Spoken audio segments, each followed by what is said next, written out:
SSC steno 2024 के बारे में अगर यहाँ पे मैं बात करूँगा कि सीबीटी का जो एग्ज़ाम डेट है, कंप्यूटर बेस्ड टेस्ट का जो आप सभी का एग्ज़ाम डेट है, वो आप सभी का क्या रहने वाला है। बहुत से ऐसे कैंडिडेट हैं जो कहीं ना कहीं सेम ये क्वेरी करेंगे, तो यहाँ पर मैं आपको बता दूँ कि एसएससी स्टेनो 2024 का जो आपका सभी का एग्ज़ाम डेट, जो कि अक्टूबर या नवंबर 2024 यहाँ पे आप सभी का लिखा हुआ है, लेकिन उसके पहले हम बात करते हैं 2022 के बारे में। 2022 में आप सभी को पता है कि इसका जो पूरा नोटिफिकेशन है वो आपका अगस्त में आया था और एग्ज़ाम था 17-18 नवंबर को।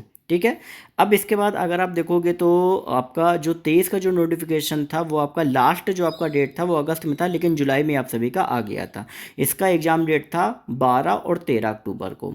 तो 23 में आपका एग्ज़ाम जल्दी कराने का प्रेशर भी था, लेकिन 24 में ऐसा कुछ भी नहीं है। तो यहाँ पर आपका जो नोटिफिकेशन है वो आज आप सभी का आया हुआ है, आप सभी को पता है। और ये जो एग्ज़ाम है ये आपका नवंबर मिड तक जाएगा। ठीक है, नवंबर में मिड में आपका जो एग्ज़ाम है, वो आपका 11 से 15 नवंबर के बीच में जो पूरा एग्ज़ाम है ये कंडक्ट होने के पूरे पूरे आप सभी के जो चांसेस है वो आप सभी के बढ़ रहे हैं। क्यों?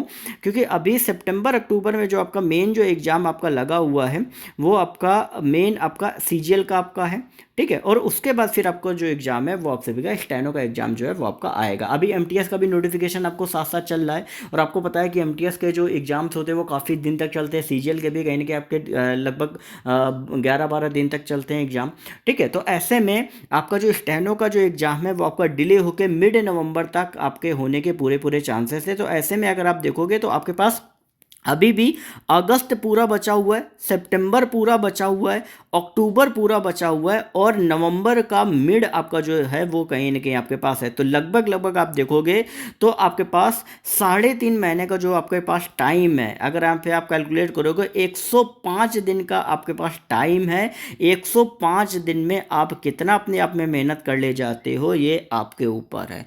और एक चीज़ यहाँ से मैं आपको बता दूँ कि पहली बात, यहाँ पे आपको परेशान बिल्कुल भी नहीं होना है। आपको मेन जो फोकस करना है वो आपको स्टडी पे करना है। ठीक है, ज़्यादातर लोगों के पास सिर्फ एक प्रॉब्लम रहती है कि वो ज़्यादातर पिछली बातों के बारे में सोचते हैं कि यार पहले सिलेक्शन नहीं हुआ, ये नहीं हुआ, वो नहीं। जब भी वो पढ़ने बैठते तो उनको पिछली बातें ज़्यादा याद आती हैं। वो ऐसा आपके साथ नहीं होता, ऐसा सबके साथ भी होता है। इवन कई बार मैं भी जब कुछ काम करने जाता हूँ इंपॉर्टेंट, तो कुछ चीज़ें कई बार बार बार परेशान करती हैं। तो वो सबके साथ होता है, कोई ऐसा नहीं है कि आप एक अनोखे हो कि आप ही के साथ रहता हो, सबके साथ ऐसा होता है। तो उस चीज़ से बिल्कुल भी परेशान ना हो, और कोशिश करें कि ज़्यादातर जो आपका ध्यान है, जो फोकस है, वो सिर्फ आपको आपकी पढ़ाई पे, जब भी आपके दिमाग में कुछ भी है तो ये ध्यान में रखना कि मुझे पढ़ना है। अभी जो मेरा हमारा काम है वो है पढ़ने का, उस पर फोकस करो। बाकी अपडेट्स के लिए चैनल को सब्सक्राइब कर लो।